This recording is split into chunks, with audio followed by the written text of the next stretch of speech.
Assalamualaikum dan selamat sejahtera anak-anak pelajar. Okey, hari ini cikgu teruskan dengan penerangan topik 12.2 berkaitan dengan tajuk penghasilan tenaga nuklear. Okey, perkara pertama yang kamu kena tahu tentang tajuk ini iaitu maksud tenaga nuklear. Okey, tenaga nuklear bermaksud tenaga yang terhasil daripada tindak balas di dalam nukleus atom.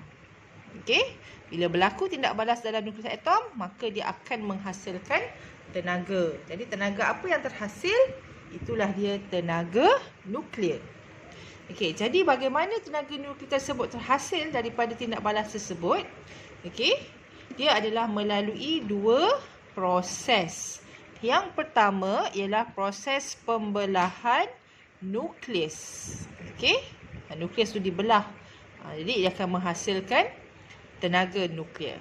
Okey, proses yang kedua iaitu pelakuran nukleus. Okey. So kita teruskan dengan perbincangan berkaitan dengan dua proses yang menghasilkan tenaga nuklear ini. Okey, kita pergi pada proses yang pertama. Okey, proses pembelahan nukleus. Okey, untuk proses pembelahan nukleus ini, dia adalah proses pemecahan satu nukleus radioaktif yang berat. Okey, yang berat kepada dua atau lebih nukleus yang lebih ringan dan lebih stabil. Okey, serta disertai oleh pembebasan tenaga. Okey, daripada satu nukleus radioaktif yang berat, dia pecah. Okey, dia belah. Okey, jadi dua ataupun lebih. Okey, jadi lebih ringan dan lebih stabil. Macam sebiji buah tembikai lah. Okey, daripada sebiji buah tembikai yang besar tu, okey, bila kamu potong jadi dua dah lebih ringan. Potong lagi jadi lebih ringan. Okey, semakin kecil bahagian yang dipotong tu ataupun dipecahkan itu, maka bahagian-bahagian baru itu lebih kecil dan lebih ringan. Okey. Okey.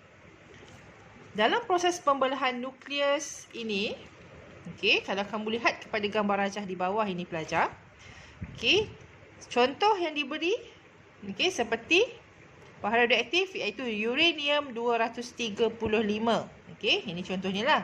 Okey, katakanlah ini adalah uranium 235. Jadi apa yang berlaku dalam pembelahan nukleus? Dia melibatkan satu neutron. Okey, ini neutron yang perlahan membedil. Okey, membedil lah. Okey, dia mula hendak memecahkan uranium 235 ni.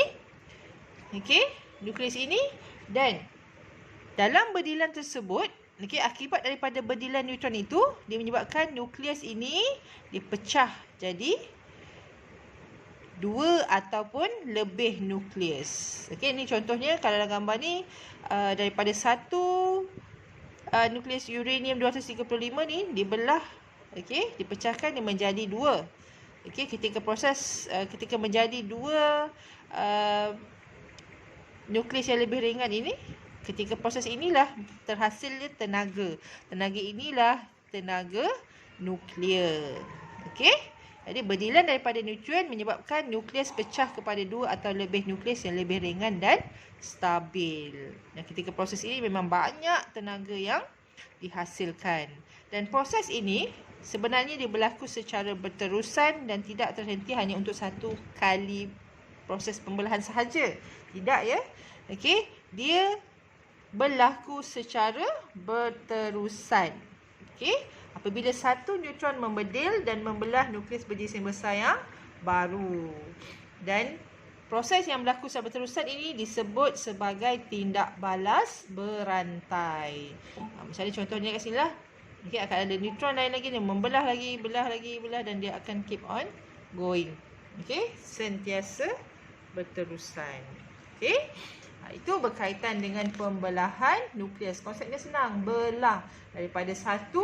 Okey, daripada satu bila dipotong, dibelah, okey, jadi dua ataupun lebih untuk menghasilkan lebih banyak nukleus yang lebih ringan dan stabil. Maka ketika itu jugalah banyak tenaga yang akan terhasil. Tenaga apa yang terhasil? Itulah tenaga nuklear. Okey. Itu berkaitan dengan pembelahan nukleus. Kita pergi kepada yang seterusnya, proses yang kedua dalam penghasilan tenaga nuklear, iaitu pelakuran nukleus. Okey. Proses pelakuran nukleus pula merujuk kepada satu proses percantuman atau penggabungan dua nukleus radioaktif yang ringan membentuk satu nukleus yang lebih berat disertai dengan pembebasan tenaga. Untuk pelakuran pula, dia cantumkan, dia gabungkan dua nukleus radioaktif yang ringan. Yang ringan ni pula dia akan jadi lebih berat. Contoh, lihat pada contoh. Dua nukleus kecil dan ringan seperti deuterium dan tritium, iaitu isotop hidrogen. Ini contohnya lah. Bercantum dan membentuk satu nukleus yang lebih besar dan berat. Ini contoh. Deuterium dan juga tritium. Berlakunya proses pelakuran nukleus. Dia menghasilkan, contoh kat sini, dia hasilkan helium. Neutron lah. Proses ini berlaku pada suhu yang amat tinggi. Dia bukannya boleh dengan suhu 100 darjah Celsius je. Tidak. Dengan suhu yang lebih, yang beribu darjah Celsius. Memang sangat tinggi. Dan ketika proses pelakuran inilah, dia akan membebaskan tenaga nuklear yang lebih banyak berbanding dengan pembelahan nukleus. So kedua-duanya adalah isotop hidrogen. Bila dilakurkan, berlaku proses pelakuran, dia akan menghasilkan helium dan juga neutron dekat sini. So kalau untuk gambaran yang lebih jelas, kamu boleh imbas di sinilah. Setelah kamu install apps yang dah disarankan. Untuk proses pelakuran nukleus ini pelajar, sebenarnya dia berlaku secara berterusan di matahari. So kalau matahari tu kamu boleh tahu kan, matahari tu boleh mampu untuk menyinari bumi. Waktu siang, kamu boleh bayangkanlah betapa panasnya dia dalam sistem galaksi kita. Jadi suhu dia sangat tinggi, bukan setakat ratusan darjah Celsius, no, dia lebih daripada itu. Jadi hal ini demikian kerana matahari mempunyai isotop hidrogen dan suhu yang tinggi. Jadi tenaga yang dibebaskan daripada proses ini merupakan sumber tenaga utama untuk kehidupan di bumi. Itu berbezalah kalau berada di matahari. Jadi tenaga terhasil daripada proses pelakuran di matahari itulah memberi tenaga kepada kita di bumi ini. Jadi itu dua proses untuk menghasilkan tenaga nuklear yang kamu kena tahu. Cikgu ulang sedikit. Yang pertama, pembelahan nukleus ni daripada satu, kalau pembelahan nukleus ni daripada satu nukleus yang berat, nukleus radioaktif yang berat, dia belah jadi ringan. Kalau pelakuran nukleus daripada yang ringan, dia bergabung, dia bercantum jadi nukleus yang berat. So tu dia punya perbandingan lah. Perbezaan antara pembelahan nukleus dan pelakuran nukleus. Sekarang kita lihat kepada antara fungsi utama penggunaan tenaga nuklear, iaitu menghasilkan tenaga elektrik ataupun menjana tenaga elektrik. Ada banyak negara di dunia ni yang menghasilkan tenaga elektrik daripada penggunaan tenaga nuklear. Mereka membina stesen jana kuasa tenaga nuklear yang mana dia boleh membekalkan tenaga elektrik untuk kegunaan negara mereka lah. Antaranya yang setakat ni lah, dalam pembacaan cikgu, antara negara-negara yang menghasilkan banyak logis tenaga nuklear, contohnya Amerika Syarikat, ada lebih kurang 99, hampir 100. Loji tenaga nuklear Perancis, okey, dekat 60, hampir 60 loji tenaga nuklear. Okey, Jepun pun banyak loji tenaga nuklear dia. Dan China pun okey, semakin pesat okey, membina loji tenaga nuklear ni untuk membekalkan tenaga elektrik ke seluruh negara dia dengan kepadatan rakyat dia okey di China. Jadi mereka mengambil langkah untuk menjana elektrik dengan menggunakan tenaga nuklear. Macam dekat Malaysia belum ada lagi. Okey, cuma ada satu loji nuklear yang kecil untuk kajian sahajalah. Okey. Okey.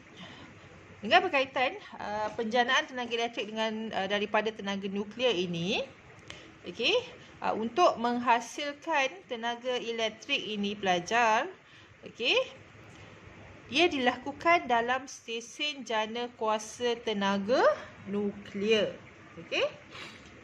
Yang mana dalam stesen ini dia terdiri daripada dua bahagian utama, iaitu yang pertama reaktor nuklear dan penjana. Okey, so ada dua bahagian utama, reaktor nuklear dan juga penjana. Okey, reaktor nuklear menghasilkan jumlah tenaga yang besar. Okey, jadi kita lihat bagaimana proses penjanaan tenaga elektrik ni yang berlaku di stesen jana kuasa tenaga nuklear. Okey, ni kita lihat pada gambar rajah di buku teks muka surat 260 dan 261. Okey, now kita lihat bahagian-bahagian di dalam stesen jana kuasa tenaga nuklear ini. Okey, kalau kamu tengok yang pada peringkat awal ini, okey, bahagian ini adalah kalau tengok dia terpacak ni adalah rod pengawal boron yang mengawal kadar tindak balas pembelahan nukleus dengan menyerap neutron yang berlebihan. Okey, so kalau dalam ini dia melibatkan proses pembelahan nukleus. Okey, pembelahan, bukan pelakuran. Kalau pelakuran tadi tu setakat ni masih belum mampu lagi untuk dihasilkan di bumi. Okey, dia berlaku di matahari kan. Okey, jadi dalam proses pembelahan nukleus dia akan menggunakan neutron untuk membedil nukleus radioaktif. Okey, jadi neutron yang berlebihan tu akan diserap oleh rod pengawal boron ini. Okey, dan rod pengawal boron ni bersambung dengan moderator grafit. Okey, yang ni moderator grafit ni, dan di sinilah fungsinya untuk memperlahankan neutron tersebut. Okey, kemudian yang merah ini, okey, merah ini adalah gambar kepada rod bahan api uranium yang kita gunakan, yang digunakan dalam stesen jana kuasa nuklear, yang berfungsi untuk membebaskan tenaga haba melalui pembelahan nukleus. Okey, kat sini untuk memanaskan gas yang mengalir melalui teras reaktor. Okey, ni adalah bahagian reaktor dia lah. Dalam ni dalam reaktor nuklear. Okey. Jadi di bahagian luar ini adalah perisai konkrit untuk mengelakkan kebocoran sinaran radioaktif daripada reaktor. Okey, bahaya kalau sinaran radioaktif ni terbebas ke kawasan sekelilingnya. Okey, dia beri kesan yang sangat buruk. Okey, sebab tu dia perlu ada perisai konkrit. Okey, jadi di sini daripada tindak balas tersebut dia akan membebaskan gas panas melalui saluran ini. Okey, dan dia akan pergi kepada bahagian okey, dekat sini so dia akan dipanaskan. Okey, steam panas dia akan bawa melalui turbin. Okey. Okey, turbin ini apabila turbin diputarkan oleh aliran steam, magnet dalam penjana diputarkan. Okey. Ni dalam turbin ni. Kemudian ada aliran air panas yang akan masuk. Okey. Dan ketika pemutaran turbin ini, okey, sebelum masuk ke sini ni, di sinilah penjanaan elektrik berlaku. Okey. Kat sini penjana elektrik akan mainkan peranan untuk menjana arus elektrik melalui proses aruhan elektromagnet apabila magnet berputar dalam suatu gegelung dan dibekalkanlah kepada kawasan sekitar. Okey. Jadi setiap steam panas ni yang mampu untuk memutarkan turbin ni, dia akan melalui menara penyejukan untuk menyejukkan semula, kemudian dipam semula bila dah sejuk. Okey, air tersebut. Okey, dia akan melalui kondenser semula. Okey, untuk menyejuk dan mengkondensasikan steam menjadi air. Okey, kat sinilah daripada steam panas ni pada asalnya kan, daripada steam panas bila berlaku proses kondensasi dia akan bertukar menjadi air dan air panas tu akan masuk ke menara penyejukan, disejukkan dan dialirkan semula pergi kepada kondenser dan dia akan melalui semula proses inilah. Dia akan berulang-ulang kali lah. Okey. Dekat bahagian bawah ni untuk masuk ke reaktor ni juga. Okey, ada ejen penyejuk untuk menyerap haba hasil tindak balas nuklear. Okey, dan dia akan keep on berlaku secara menyeluruh, sentiasa berlaku lah untuk sentiasa membekalkan tenaga elektrik kepada rakyat setempat. Okey, so tu sedikit tentang bagaimana tenaga elektrik dijana daripada tenaga nuklear. Okey, now kita bincangkan pula tentang penggunaan tenaga nuklear bagi negara yang menggunakannya. Okey, sebenarnya tenaga nuklear ni adalah satu alternatif lain lah untuk menjadi elektrik. Macam kita di Malaysia, sebab kita ada sumber air. Okey, kita gunakan tenaga hidroelektrik kan untuk menjana tenaga elektrik. Okey, ada negara-negara lain yang menggunakan tenaga nuklear. Ataupun kita juga, kalau kita dekat Malaysia, kita banyak bahan sumber-sumber jadi. Macam kita ada petroleum, okay, kita ada sumber air. Okay. Jadi untuk negara-negara yang kurang bahan sumber-sumber ini, tu antara sebabnya lah kerana mereka memilih tenaga nuklear sebagai sumber tenaga negara. Okey, antara sebab kenapa mereka memilih tenaga nuklear ni? Yang pertama, kurang sumber tenaga lain. Okey, kebanyakan negara yang menggunakan tenaga nuklear ni kurang sumber tenaga lain seperti arang batu dan petroleum. Yang mana dia akan melibatkan kos yang tinggi lah jika mereka perlu mengimport sumber tenaga ini daripada negara lain. Okey, jadi mereka nak mengurangkan kos mengimport sumber tenaga tersebut, mereka perlu menggunakan sumber tenaga lain seperti tenaga nuklear. Okey. Kemudian yang kedua, keluasan negara yang besar serta kepadatan penduduk yang tinggi. Contohnya China, okey, yang dah mula semakin pesat membina loji nuklearnya. Okey. Okey, contoh negara China ni sangat besar, okey, dan mempunyai kepadatan penduduk yang tinggi. Okey, jadi dengan menggunakan kuasa dan tenaga yang dihasilkan daripada tenaga nuklear ini cukup besar sehingga mampu untuk menjana tenaga elektrik ke seluruh negara mereka. Okey. Jadi untuk keperluan rakyat ni mereka jugalah. Okey, yang ketiga, sebagai sumber pendapatan negara. Okey, dia ambil contoh dekat sini di Slovakia. Okey, reaktor nuklear mampu menghasilkan tenaga elektrik yang melebihi keperluan negaranya. Okey, bila dah lebih cukup untuk negaranya dan ada lebih, jadi dia boleh bekalkan tenaga elektrik kepada negara-negara jiran lah. Okey, dan mampu mendapat keuntungan yang lumayan. So negara jiran tu nak dapatkan bekalan tenaga elektrik tu, dia perlu bayar lah kepada negara ataupun bayar daripada negara yang membekalkan tenaga elektrik tu, contoh macam Slovakia ni. Okey. Okey, dan yang terakhir, okey, teknologi yang canggih. Okey, kajian dan pembangunan sentiasa dilakukan oleh negara yang menggunakan tenaga nuklear.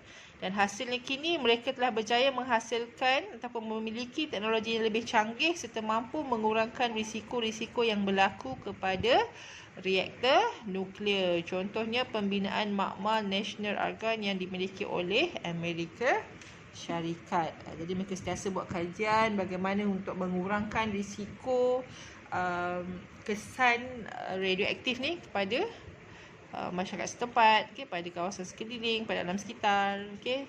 Bila sentiasa kajian dibuat, maka semakin tinggilah ataupun penghasilan tenaga teknologi yang lebih canggih. Okey, Jadi itu saja untuk perbincangan kita pada hari ini. Okey, ada satu lagi yang cikgu nak kongsikan. Okey, dia berkaitan dengan Malaysia sikitlah. Okey, Malaysia. Okay, di negara kita kita ada satu ataupun sebuah reaktor nuklear yang kuasanya kecil 1 megawatt milik agensi nuklear Malaysia yang dinamakan sebagai reaktor Triga Puspati yang beroperasi bermula pada 28 Jun 1982. Okey, yang ni tak besarlah, maknanya merupakan jenis kolam yang direka bentuk supaya eksperimen boleh dijalankan di bahagian teras reaktor tersebut. Tapi penggunaannya hanyalah untuk tujuan latihan, penyelidikan dan penghasilan radioisotop sahaja. Okey, kalau kita nak hasilkan ataupun nak jana elektrik, kita perlukan reaktor nuklear yang mampu menghasilkan tenaga 1000 megawatt barulah kita mampu untuk jana elektrik untuk digunakan di Malaysia lah. Okey, tapi setakat ni hanya untuk kajian sahaja. Okey. Jadi itu saja perbincangan kita pada hari ini. Sehingga berjumpa lagi untuk topik akan datang, dan semoga apa yang cikgu terangkan dalam video ini memberi manfaat kepada semua. Dan boleh dilihat ataupun ditonton berulang kali untuk kamu buat. Jadikan sebagai rujukan dan panduan untuk revision nanti. Okay, sekian itu saja. Terima kasih.